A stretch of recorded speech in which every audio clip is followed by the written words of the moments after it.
Today, we shall be discussing the trading procedures on a stock exchange. We buy shares, securities, bonds, and we sell them. How does it happen? What is the total process?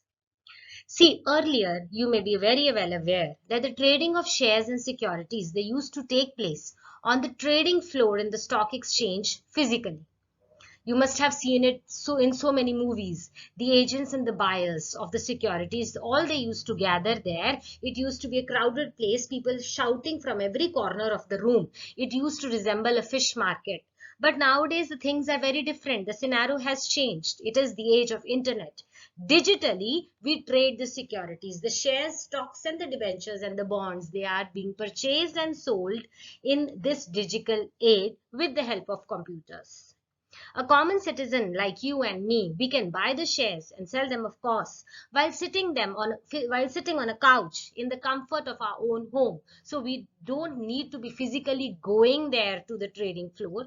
You just need a laptop or a phone, and then you can easily trade in the securities. Now, it is not that every company's shares can be sold and exchanged at the stock exchange. Only those companies who are listed at the stock exchange, the shares of those particular companies can be traded. This is the first mandatory rule. If you want that your shares of your company need to be sold and bought at the stock exchange, what you have to do is you have to get your company listed at the stock exchange.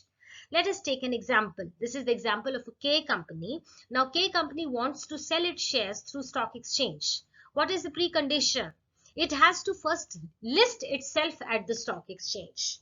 K company has to complete certain formalities, which includes paying the fee charges, submission of the relevant papers and the documents. Only then its name shall show in the list of the companies. Once the company is listed, then your shares can be traded at the stock exchange. Now the people can buy and sell the shares of K company. So I mean to say that the companies who are not listed at the stock exchange, the shares of those companies cannot be traded. Okay, you have to get the company listed. Why do we need to say that why the company has to complete certain formalities? Because by doing so, this assures that the company is financially stable, not planning for any fraud. How come does this happen? Many companies, they may enter into this venture to issue the shares. Now, what is basically issuing of shares? People are going to invest in your company while they will be buying your shares. Now, if people's investment is involved, right? So there should be some guarantee that there is no fraud. This listing assures that the company is financially stable. The documents of the companies are checked first. People, because they're going to invest in the name of the company, so that is why the name of the company has to be listed. This assurance is must because people are posing faith in your company by giving you money. The name of the company is included in listed securities only when the stock exchange authorities, they are well satisfied with the financial soundness and other aspects of the company. So this point is ruled out that the company is coming for fraud. Once it is listed, this itself gives the assurance that the company is financially stable. Now say this is Mr. K again. He wants to buy some shares with his savings. He has accumulated savings with him and now he wants to trade in the shares. He wants to buy them. What will he do? He cannot randomly go and ask door to door. Excuse me, do you have some shares? I want to buy them. Excuse me, next house, do you have some shares? I want to buy them. This is not possible, right? Supposingly now I want to buy a piece of land. Now what will I do? I will go to a property dealer. He is the property broker. He deals in the properties. He must be having a list of properties which are ready to be sold. So he's going to help me out in buying a piece of land. Similarly, if a person like Mr. K, he wants to invest in shares, what will he do? He cannot go house to house, village to village, town to town. No, he will go to a broker. The broker has all the required knowledge of the share trading. So the first step will be to approach a broker. Now coming to the steps and trading procedures at the stock exchange, the first is the selection of the broker. In order to buy and sell the securities, you have to select a broker. Any broker will do, but the broker has to be SEBI registered broker, Securities and Exchange Board of India. It has to be registered broker who is the member of stock exchange. So your first step involves to select a broker who will buy or sell the securities on the behalf of investor or the speculator. If you are an investor, the broker will be buying or selling the securities on your behalf. Now the broker can be an individual, it can be a partnership firm, it can be a corporate body, any of the three. Okay. Now the investor, he has to provide some documents and other details to the broker.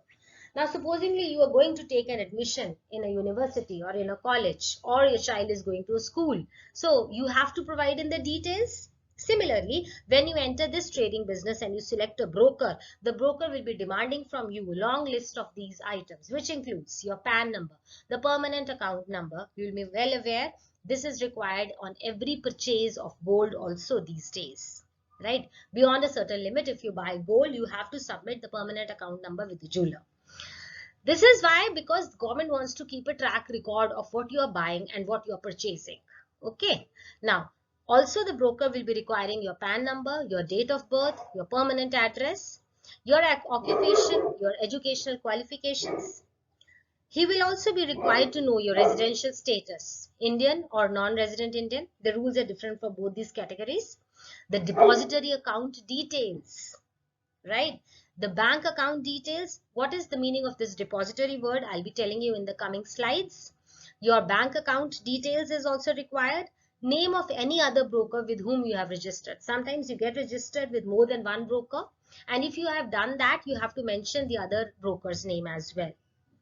Now, client code number in the client registration form. There will be a form given to you. What is your code number? That also you have to provide.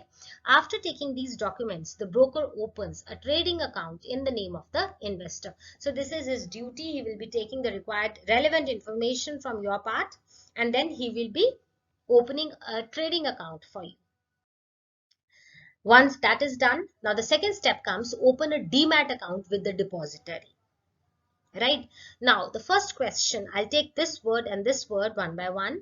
The first is, what is a DEMAT account? As I told you, the share trading used to happen physically on the trading floor in the stock exchange. All these, the agents, buyers, the sellers, they used to gather at one place. But now the scenario has changed. Everything is happening in the computerized mode. Now, this digital buying and selling of securities is called dematerialization, and the DEMAT is a short word for dematerialization. It involves the conversion of physical certificates of shares into digital certificates. The physical certificates of the investor, they are converted to equivalent number of securities in an electronic format. There we need a DEMAT account. Dematerialization means to hold the securities in the electronic form. The investor, he opens a DEMAT account with an organization called depository. Now coming to DEMAT account, one more line I would like to add. Supposingly you have money with you, and what do? You go to a bank and open an account and keep your money. That is safe there, right? That is your personal account. You can go, you can deposit it. Similarly, we have a DEMAT account which is opened with the depository. This depository, we will be opening this DEMAT account with whom? With the depository. Bank account is opened with the bank, right? Similarly, the DEMAT account is opened with a depository. So in this slide, what is a DEMAT account? It is the dematerialization of shares. The electronic mode of holding your shares and securities is called a DEMAT account. Now the second term was a depository. Who is a depository? See, I have already made one video regarding the depository system and the constituents of the depository system. So it's better if you go and view that video, study that video first, and then come back to this video of trading procedures at stock exchange. But in a brief, here also I would like to tell what a depository is. The depository is an apex organization in the depository system. The depository is just compared to a bank, where the depositor or an investor can deposit and withdraw the securities. I told you the DEMAT account is opened with the depository, and in a bank, you go, you deposit and you withdraw the money. You do both the items, both the things here. Similarly, in a depository, you deposit and withdraw the securities. Whatever securities you are having, they are kept safe in the DEMAT account with the depository. And when you want to sell those securities, you can easily sell them away from your DEMAT account, which is opened with the depository. So in brief, depository is the apex organization in the depository system. Okay. Now, this investor and the depository, I told you this investor will be opening a DEMAT account with the depository, which is just compared to a banking institute, right? But here comes the intermediary, the depository participant, another new word. There is no direct link between investor and the depository. Whatever communication, whatever dealings will be held between this investor and the depository, they will be taking place through the depository participant. He is the intermediary, the link, the ladder which connects these two institutes, the investor and the depository. Now, at present, two depositories in India are the NSDL, National Securities Depository Limited, and the CDSL, Central Depository Services Limited. Now, there is no direct contact between the investor and the depository. The link is depository participant. So, if the investor wants to interact with any of these depositories, you have to approach the depository participant. Only them, through these depository participants, you can interact with the depository. The depository participant, called the DPs, they will maintain the securities account balance of the investor and intimate the investor about the status of their holdings from time to time. Okay, so we conclude that DP is the intermediary between the investor and the depository. Whatever changes are going to happen in the DEMAT account as regards to the sale and purchase of the shares and the securities, it will be intimated to the investor by the depository participant, and he will be taking care, he will be administering the whole DEMAT account. The shares, they are kept with the depository in the DEMAT account, but the owner is the investor itself. Depository holds the DEMAT account, but the owner remains the investor. Okay, the depository holds the DEMAT account in the fiduciary capacity only. Now, the third number in the trading procedures come to place the order. Once you have opened your DEMAT account, the investor is now free to place the order. Order of what? Order of the shares and the securities he wants to buy. The order, they can be placed either directly to personally, you can go personally and give the order, or through the telephone, or you can email the depository participant. Okay. In either way, either personally or via phone or fax or email, any ways you can place your order. But the thing is that the order has to be placed very clearly, very specifically. There should be no element of doubt in it. The investor, he must mention the range of price at which the securities can be bought or sold. If he wants to buy a certain number of shares, he has to specifically tell them the price at which he wants to buy. See, buy 50 equity shares of K company for not more than 500 per share. This has to be specifically mentioned while placing the order. Otherwise, there will be so much of confusion, and because the buyer, he is not directly going to buy, he is going to refer his order to the depository participant. And if this placing the order happens with confusion, everybody will going to land in trouble. Like supposingly you are going to a jewelry shop, okay, and you want to buy a diamond ring for yourself. So you have to mention him how much, what is the carat size of the diamond you want to buy, what is your ring size, how much clarity of the diamond you want to have, what is the price range. If you will be speaking in the nutshell, in a gumble so nothing will be understood and you will not be getting your orders correctly. So you have to place the order in the share trading market also very clearly. How many shares you want to buy, which company you want to buy, and what is the price. These three things should be mentioned clearly, and the other person, and it should be understood to the other person very clearly. Okay, now supposingly you want to buy the shares of Reliance Jewels, but you are not clearly mentioning it, speaking just that buy the shares of Reliance. It could be of the Reliance Trends as well. So what you want to buy, you have to clearly mention it to the depository participant, to your broker. You have to tell him clearly, and there should be no element of confusion in placing the order. Otherwise, the order will not be executed as per your demand. Fourth point comes. match the share and the best price. The broker notes the order and goes online and connects to the main stock exchange, either NSE or BSE, whichever. He will note the order of the investor. He will go online and connect your details to your stock exchange. He will match the share and the best price available depending upon the respective quantities and the price asked for. He'll be doing the best bargain for you. How much shares, how many number of shares you want and at what price, he will match them accordingly. Now in this share trading procedures which goes online, the buyer does not know from whom he is buying the shares. The seller as well does not know to whom he is selling the shares. Only the stock exchange knows both the parties. So this system of trading is the automated order matching system. As I told you here, the broker tries to match the shares at the best price. This is automated order matching system.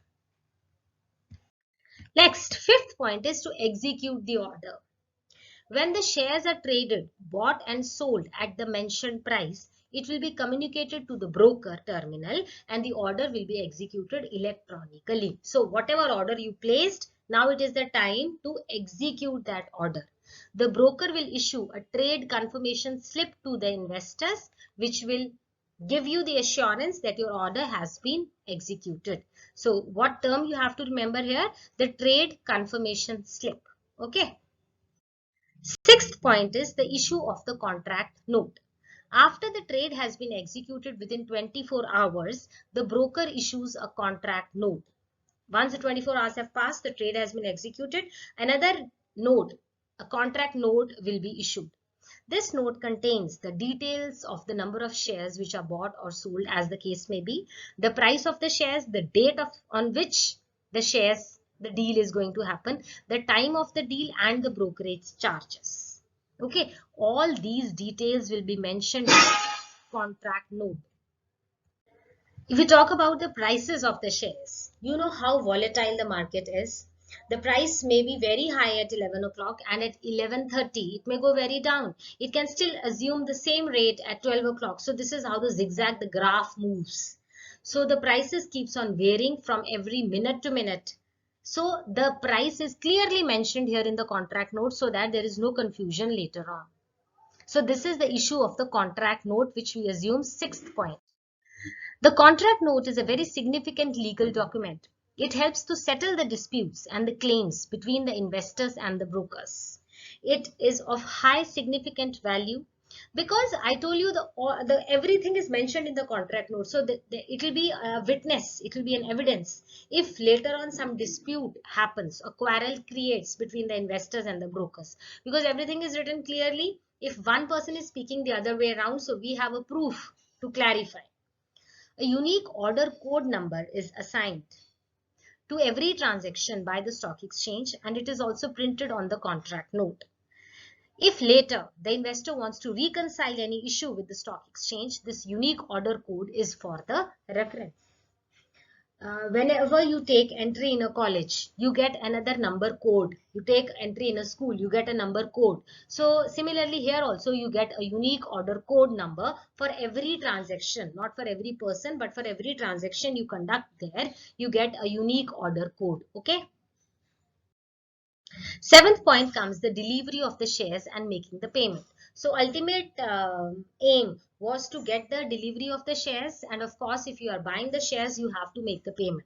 Supposingly you order something on Amazon or on Myntra. So what do? When you get the order, you have to make the payment. It could be in any way, you pay on cash or you pay by Google Pay or net banking, but you have to pay. So this is also the case with the trading in shares. Ultimate aim is to take the delivery of the shares and then you will be making the payment. Investor has to deliver the shares if the shares are sold. If you are selling them, you have to give them away. If you are buying the shares, then the investor has to pay the cash for these shares.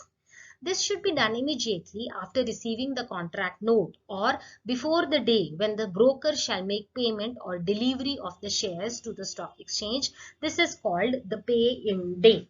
So what is the pay-in day? When you get the payment. Payment wala din is called the pay-in day. This has to get executed after the order has been placed, the contract note has been done. You will be paying the delivery and making the payment. This is called the pay-in day. Now, next comes the settlement cycle. See, this is the buyer and this is the seller. They come contact. The deal happens through the stock exchange and the settlement cycle. Next point, this photo is showing you how the settlement cycle works. Settlement cycle is the period from when the order is executed in the market to the settlement date. Once you place the order is executed, and then comes the settlement date. The payment, the pay in and the pay out days, just as I told you. The cash is paid or the securities are delivered on the pay in day, which is before. Okay. T plus 2 days as the settlement cycle with effect from April 2003 is the rolling settlement basis. What happens here is T plus 2 consecutive days are given. If the transaction takes place on Monday, then the payment must be given before Wednesday. That is T plus 2 transaction day and 2 more consecutive working days. So if the transaction is on Monday, then the payment has to be given. You are given 2 grace allotted days are given to you. Transaction takes place on Monday and the payment has to be done before Wednesday. Now this is another example. T plus 2 means T is the trading day and 2 is the 2 consecutive working days after the T day. After the trading day, you will be given 2 days. The holidays are just excluded for this purpose. If a buyer places the order on Wednesday, right, and T plus 1 will be Thursday and T plus 2 will be Friday. So on Friday, he shall get his shares in the DEMAT account. This is the meaning of T plus 2 days. But if the order is placed on Wednesday and Thursday is a holiday, then the settlement will be on Saturday, because holidays, as I told you, are excluded in calculation of T plus 2 days. Then the settlement will be on Saturday. Even if the stock market is shut on Saturday, still the settlement will happen on Saturday, because T plus 2 days fall on Saturday, as Thursday was a holiday. Next point is the payout day. On the T plus 2 day, the stock exchange will deliver the share and make the payment to the other broker. This is called the payout day. The pay-in day and the payout day, please listen very carefully. The broker has then to make the payment to the investor within 24 hours of the payout day, since he has already received the payment from the exchange. Now the broker receives the payment, and so next 24 hours he will have to give the payment to the seller. Okay. The buyer's DEMAT account should reflect the shares and the seller's DEMAT account should reflect the purchase consideration for which the shares have been sold. So this is the meaning of the pay in, paise aane wala din, and pay out, delivery wala din, day. The broker can make the delivery of the shares in the DEMAT form directly to the investor's DEMAT account. The investor has to give the details of his DEMAT account and instruct his DP, that is the depository participant, to take the delivery of securities directly in the beneficial owner's account. The transfer is facilitated by the depositories, the NSDL and CDSL. They ensure that the deal has been executed. So here we come to the end of the article. I hope you have understood and made the things clear to you regarding the trading procedures at the stock exchange. In case you have any doubts, please feel free to ask me in the comment section. Please like and subscribe to my channel. Thank you for watching. Stay safe, stay blessed.